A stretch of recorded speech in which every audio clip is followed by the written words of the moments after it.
From the heart of the jungle comes a savage cry of victory. This is Tarzan, Lord of the Jungle.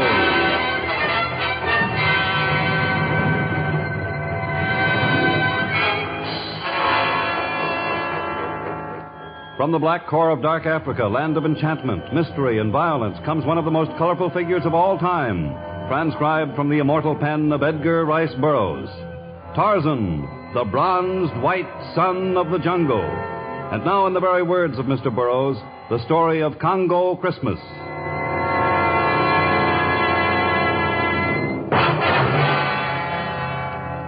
The village of the Karmiki tribe consisted of a rambling collection of thatched huts, a lean-to where the women ground corn and cassava, a palaver house and other tribal buildings, and a spiked boma that enclosed the village in a vain attempt to keep out the terrors of the jungle.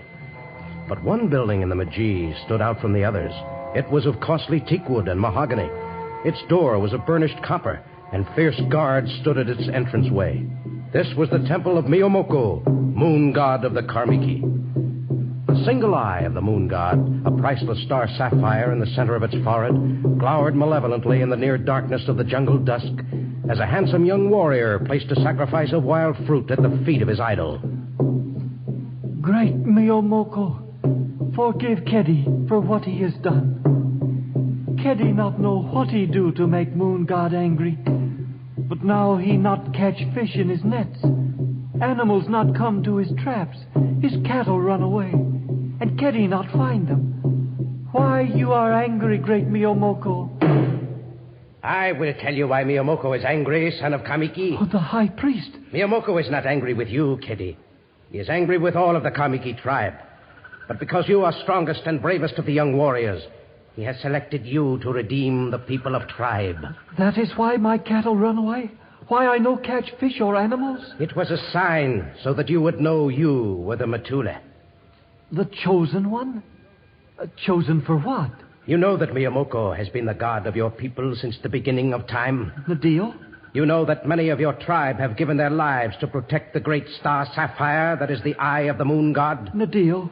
That many, including the father, the grandfather, and the great-grandfather of Miyomoko's high priest, have died for the moon idol? Yes, I know all of this, high priest. And yet, with each passing day, more people of tribe turn from Miyomoko and worship a false god. You mean those who go to missionary? Nidio, unless missionary is destroyed, unless people of Karmiki return to Miyomoko, fish will no longer come to our streams. Our cattle will all disappear. Our fields will be barren. And our children will die unborn. But what is Kedi to do? Tonight, when the moon is high, you, the chosen one, must go to the missionary building. You must find the man Collier, and you must kill. I, high priest of Miyomoko, have spoken.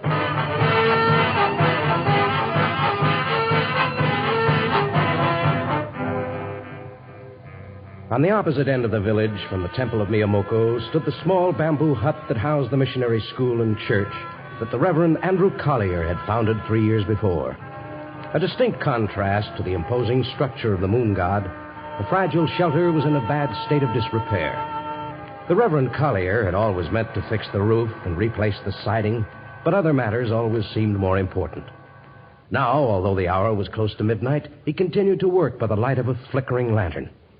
By his side, at a long table in what was ordinarily the classroom, stood Amma, a lovely native girl who was his best pupil, his most devout convert. You are almost finished, Reverend Collier. Finished? I've hardly begun, Amma. I have another 200 Christmas presents to wrap. 200? But there are not half that many Christians in the entire village. We'd be very poor Christians if we gave presents only to those who agreed with our beliefs. Would you hand that spool of ribbon over there? Thank you. There are yet many days until Christmas. Why must all the packages be wrapped tonight? You can never tell what might come up. Now, I don't want to have old Santa Claus come along and find me not ready. Scissors, please, Alma. It will be a wonderful Christmas, even though there are so few of us Christians. There are more than there were last year, Alma, and more last year than the year before that.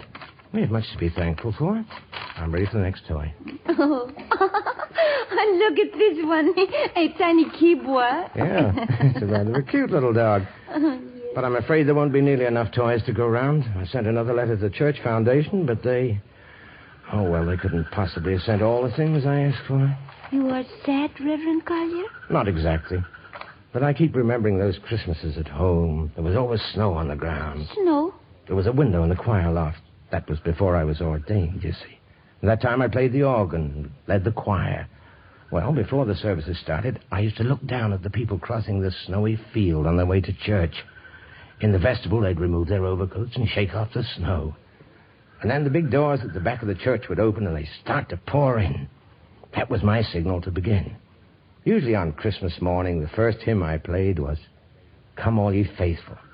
And they were faithful in those days, Alma. And as they entered the church, you could... Oh, someone comes late at night. Come in. The door to the mission is never locked. Kitty. Alma, I not think I find you here so late. I have been helping the Reverend tie Christmas packages. You go now, Alma. Why? Why have you come here, Kitty? Kitty has business with Reverend Collier. But you have always refused to come into the missionary, even when I begged you. Well, you should have gone hours ago, Alma. Ketty has business with me. I'm happy. I've waited long for this day.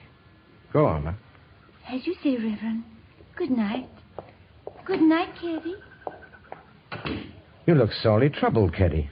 May I help you? You can speak freely. We're alone. Nadio, enemy of Miyamoko, great moon god of Kamiki. Now we are alone.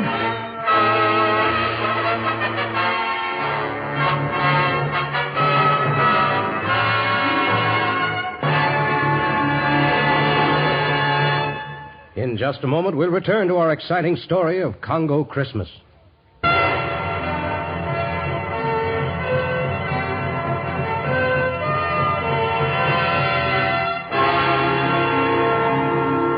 Almost a year had passed since Tarzan had visited the village of the Karmiki.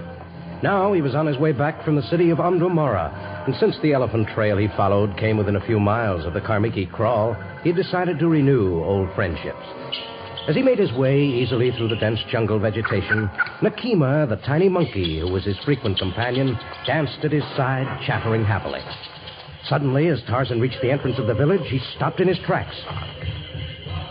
From the temple of Miyomoko came the frenzied chanting of the high priest and his acolytes, and the low beating of the Moti Ngoma, the drum of death. Tarzan rushed to the shrine of the moon god and attempted to enter, but the powerful hands of the temple guards reached out for him, and massive bodies blocked his path. The beating of the Moti Ngoma has been outlawed, and I demand to see your high priest at once. I do not wish to cause bloodshed, but unless you take your hands from me and step aside so that I can enter, I shall... Pass! Jumbo, high priest of Miyomoko. Why do you come during ritual, Tarzan? I was on my way to see Nagako, your chief, when I heard the sounds of the Moti Ngoma. Whose death are you plotting now? We do not plot a death. This is but a vestige of an old custom. A custom I know well. Your chief has long kept himself neutral in the struggle between you and others who do not believe in your fanatic religion, but I am not neutral. Tell me whose death you plan. You do not frighten me, Lord of the Jungle.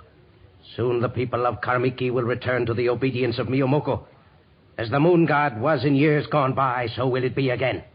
And none will dare defy its power. The missionary. It's his death you plan. By this time, he is already dead. You are too late to stem the will of Miyomoko. With Nakima dodging his heels, Tarzan ran swiftly through the slumbering village. Ahead, he could see the light of a flickering lantern from inside the mission. Perhaps the life of its founder also flickered. Tarzan reached the ramshackle building at last, and he flung the door open wide.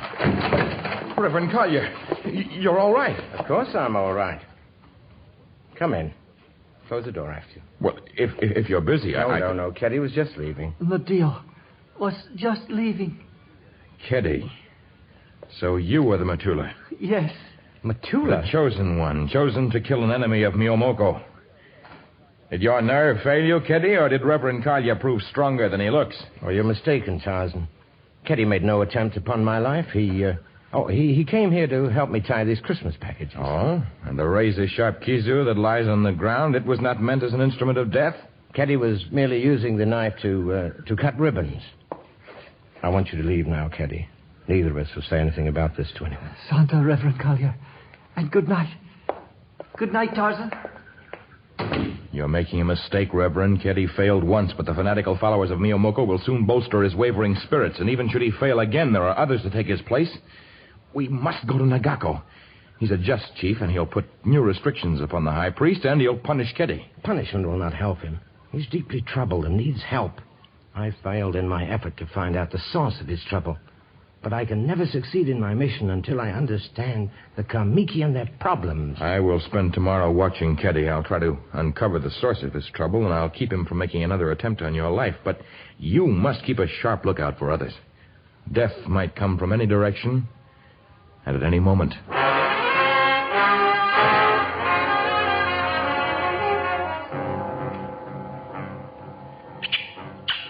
All the next day, Tarzan shadowed Keddy. It seemed amazing that the youth was unaware of his presence, for Nakima, who clung to Tarzan's shoulder, chattered shrilly. But Keddy was lost in a world of his own. At that moment, he was tending his small flock of sheep, but he was so absorbed in thought that a tiny lamb wandered off unnoticed. And as the lamb reached the fringe of the jungle, Numa the lion drew close, attracted by the scent of a tasty morsel. The lamb stumbled uncertainly, its tiny ears raised in frightened query. It turned to rejoin its flock. But now the lion crouched low, powerful muscles flexed, and the king of beasts leaped toward its helpless prey. But at that exact moment, a bronze white savage catapulted from the trees, and a shaft of gleaming steel found its mark.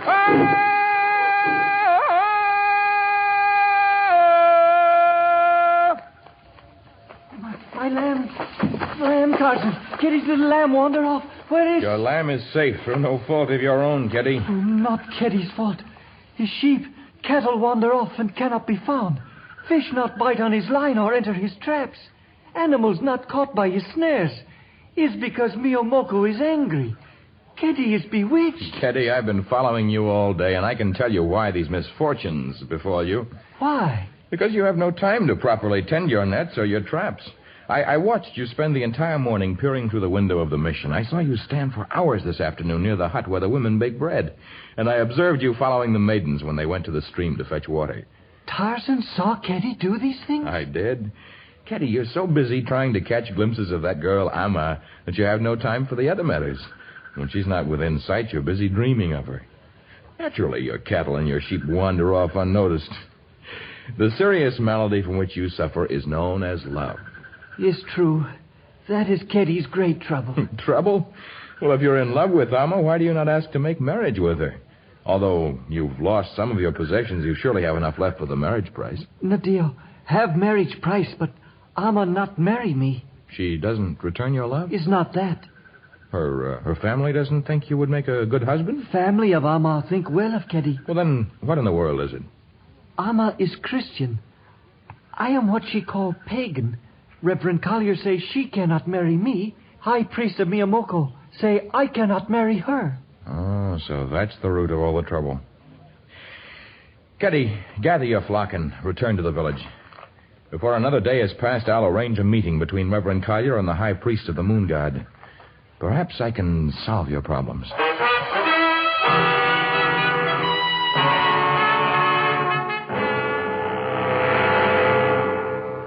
I, the high priest of Miyomoko, will not leave the temple to visit the intruder. The Reverend Collier has agreed to come here to discuss the matter. He may enter, but only in the custody of 4 of my strongest guards. You are to be alone in the temple when he comes. The guards and the other priests and the sentries are to be removed. You're to meet as equals. And why should I agree to such ridiculous conditions? Because your chief, the mighty Nagako, knows nothing of your instructions to Keddy. Unless you agree to the meeting as I have outlined it, you'll be told. Nagako has no patience with plans for murder, and you shall feel the fury of his anger and the power of his authority. I agree to your terms. Tell the Reverend Collier to enter the temple when the hour of midnight has come again.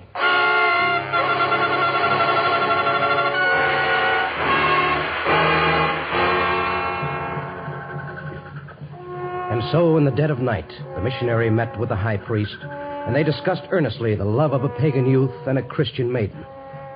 100 yards from the temple, the people of Karmiki stood motionless, intent. The temple guard stood in readiness, and Tarzan near them watched anxiously. Even Nakima seemed filled with the importance of the moment. He dashed off frequently, and then returned to whimper at the feet of his master. After what seemed like hours of endless waiting, the Reverend Collier came down the temple steps. Amma and Keddy rushed toward him. Reverend Collier, you are safe. Of course I'm safe, Amma. We had a most friendly discussion of your problem. And the decision, Reverend Collier. Well, I gave ground and the high priest gave ground, though he was forced to consult many scrolls and sacred records. Yes? Finally, we arrived at a compromise. You are to study the teachings of Mimoko for 3 days, and Keddy is to study the word of Jesus. 3 days is not much time to absorb a religion, but at the end of that time... Stop, thief! Do not let him get away! Stop what thief? What are you talking about, High Priest? Several times while we spoke, I left the Reverend Collier alone. And when he was gone, I found that it was missing. The great star sapphire. The eye of Miyamoko. But I stole nothing. He would not steal. He is good. This is some plot of yours. You pretended to make a reasonable agreement, and then There is no agreement. There never will be. The man Collier has defiled our God. Your threats to tell the chief of my plans do not frighten me, Tarzan. Let him know. Let everyone know that I, the high priest of Miyamoko, will have revenge. Every Christian in the village shall be killed, and the man Collier shall be first.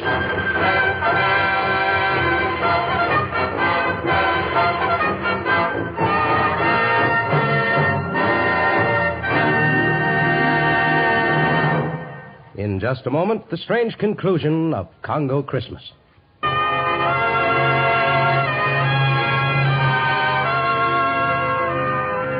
The anger of the high priest had reached the point of hysteria, and now the disciples of Miyamoko surged forward to overpower the missionary. But in the instant of the attack, the pitifully few members of the cleric's parish formed a protective circle about him. The tiny band wavered before the savage onslaught of the multitude, but in that moment Tarzan jumped to the steps of the temple. In his hand he held his great bow, and at his side hung a quiver filled with metal-tipped arrows. the first one who places a hand on Reverend Collier will get an arrow through his heart. Do not hold back, disciples of Miyamoko. Collier must be killed. No one be killed. Great Chief Nagako, your high priest has accused the Reverend Collier of stealing the star sapphire of the moon god. It must be plain to you that he could be guilty of no such crime. What is true can be proved. Search him. Oh, he is a holy man. You cannot believe It's all right, Alma. I've been accused of a theft, and it's only right that I should be searched. As a matter of fact, I insist on it. I search you, Collier. Chief Nagako, I'm sure the missionary did not steal the gem, and since no one else entered or left the temple, it's plain that this is only a plot to discredit him and the work he's done among your people for 3 years. No one guilty until proved so. No one innocent until trial has been held. Well, High Priest? The eye of Miyamoko is not on him. He has passed it to someone else. I know he is guilty. Tomorrow, when dawn has come, we hold trial. Nagako, chief of all Kamiki, has spoken.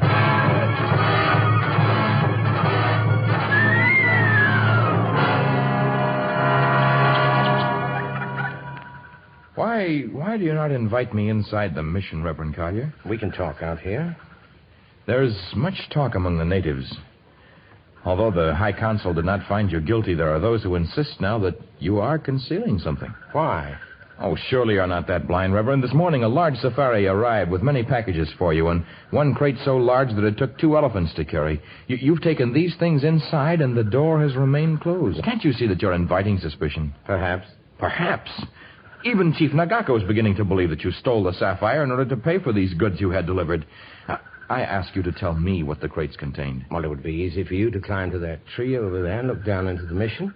The roof's still open in many places. I will not look in without your invitation, and Nagako has forbidden the others to do so. But even my friendship and the spirit of justice that Nagako holds dear will not prevail long against the growing temper of the Karmiki. Tarzan, for 3 years I've taught the unvarnished principles of Christianity. It's not enough. If I'm to succeed, I must match the colorful ceremonies of the native rites. These people will not accept the word of the Bible for miracles. They must see them with their own eyes. And you intend to perform a miracle? No, that I cannot do. But I'm inviting every member of the tribe to come here tomorrow. Perhaps on Christmas Day I can reveal something here that they will accept as a miracle. It's my only chance for personal safety, so that I may continue to fight for a cause that I know is right.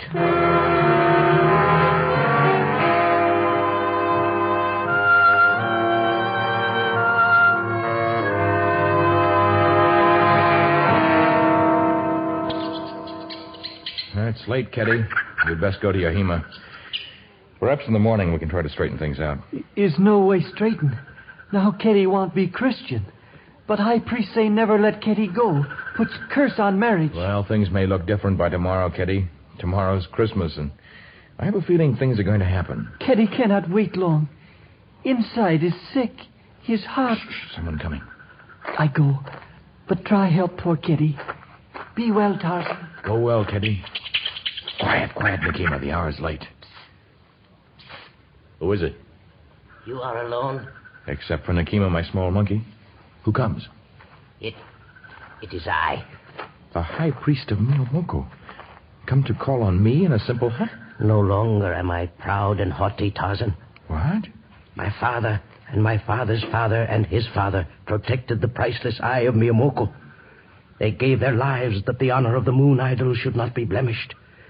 But I have failed. Would that I were dead. Your death would not solve the mystery. If only some miracle would return the eye of the moon god. Tarzan, you must help me. Perhaps if you were to speak with Reverend Collier, he could help you. He studied a great deal about the miracles of the past. If only he could perform some miracle for me, I would be his friend. No longer would I oppose his ways. If only he could perform a miracle that would restore the sapphire, the honor of Miyomoko would be saved. I know no more about the location of the missing gem than you do. And I'm reasonably certain Reverend Collier doesn't either, but he hints at a miracle that is to happen tomorrow. I suggest that you come to his Christmas party.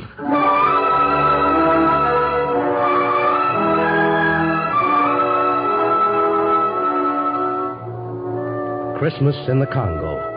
The dawn came early and the sun was strong. But even before the daylight had come, the entire village had gathered outside of the tiny mission. Inside, the Reverend Collier peered out nervously. The church foundation had been generous beyond his fondest dreams, but everything they'd sent him might be in vain. Now, as he nodded to Amma, the doors and the windows were thrown open. In front of the strange-tempered crowd, he could see the high priest, Tarzan, Nagako, the aging chief, Ketty, and the others. They watched him intently as he sat down before a huge box-like structure, a strange affair that had required 2 elephants to carry. And then, as he'd done so long ago, on those Christmases before he'd been ordained, the man Collier set to his task.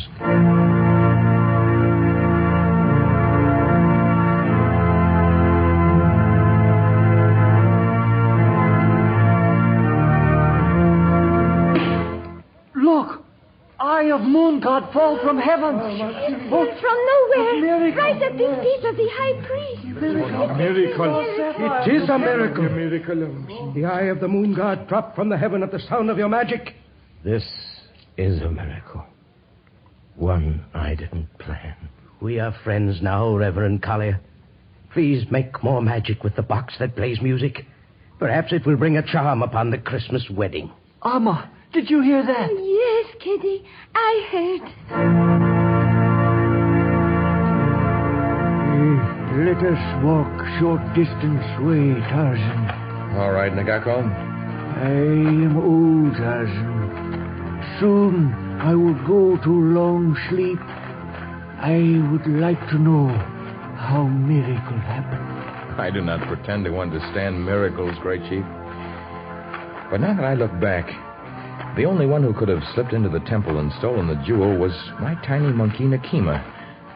It's also possible that he hid it in the one place that your people were told to stay away from, the roof of the mission house. Ah, Mateo, it could be as you say. And, of course, the roof has many holes, and the vibrations of the organ might easily have shaken it loose.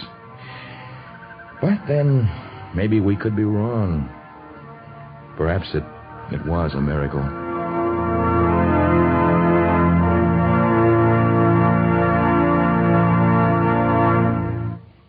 All of us connected with the production of Tarzan join in wishing you a very happy Christmas.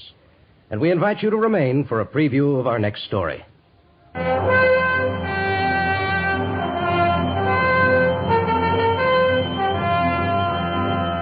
Tarzan deserts his jungle to confront the complex maze of a modern city when he travels to Johannesburg. And there, in a world so alien to his own, he meets an enemy more dangerous than the savage beasts of the primordial forest, more ruthless than the jungle-crazed men he's encountered in the past, more destructive than the angry elements of the Congo. Tarzan fights an unseen adversary in The Hand of Death. Included in our cast were Jack Moyles, G.G. Pearson, Bob Bruce, and Charlie Lung. Tarzan, a transcribed creation of the famous Edgar Rice Burroughs, is produced by Walter White, Jr., prepared for radio by Bud Lesser, with original music by Albert Glasser. This is a Commodore production. Listen to our next story, The Hand of Death, another thrilling episode of The Lord of the Jungle.